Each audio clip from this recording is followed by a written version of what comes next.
Hello, sir. Here are the year 2 updates from Hotel Natto. From the HR perspective, we managed to lower our turnover rate compared to year 1 by approximately 0.4%, which is pretty good. The highest turnovers are still in F&B and front desk departments. The competence level remains around 99%, which we are very proud of. We got a tiny bit of drop during the last steps of year 2 due to our new facilities being the executive lounge and the transport van respectively.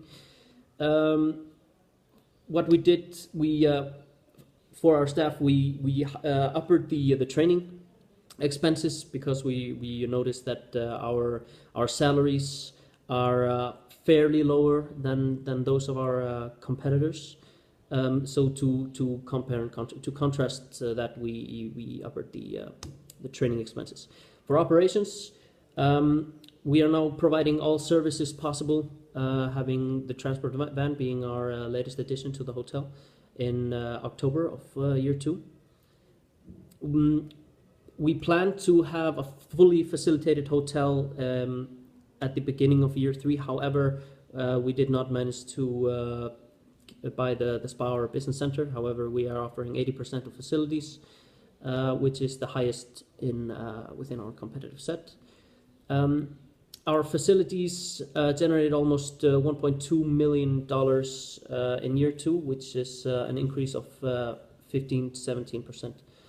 Of compared to last year. Hello, this is financial department speaking. So we are glad to announce that the value EBITDA multiple is increasing. Last year it was 8.9 and this year we have 9.2. So everything is going as planned. Unfortunately, we have a slightly less gross operating profit than last year. Last year we had 34%, this year 32%, but the actual occupancy rate increased, which is very good, and return on investment is 7.5%, and we have managed to pay this year additional $500,000, pay out $500,000 of our loan. Our set KPI objectives were not reached, but our hotel is actually running smoothly. I think this year we showed the best financial performance in the market, and this month we are planning to invest in renovation of the standard rooms of $1,700,000. About the forecasting, revenue overestimated by 7.8%, which is really good, and from the operation standpoint, occupancy was 0.59%, or in other words, we were mistaken by 53 rooms sold of forecasting, so which is very good. However, on the F&B side, we still under forecasted 2,500 covers, which is okay, and it is one of our missions for the next year to fix. Good morning, sir. Here are some information from the room division department. The market share slightly increased by 0.07%, and the total occupancy by 2%. The room revenue increased by 4%, which is $400,000, and we did only contract cleanings in our property, so no renovation.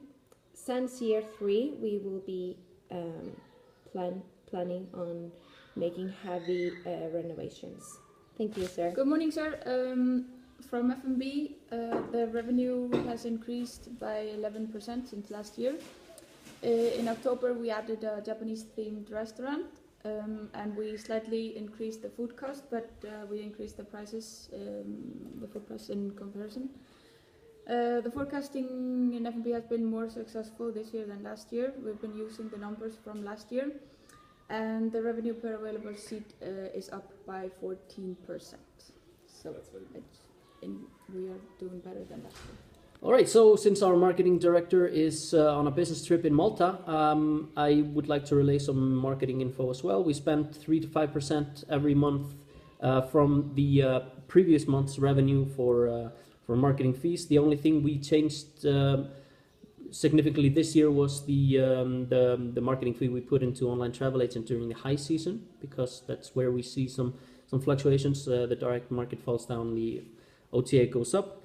Our market momentum in general in the business and leisure are still fairly average, or a little, maybe even less than average, slightly. So we want to bulk that market segment by dropping the fees of some of the lower ones, like groups and tours.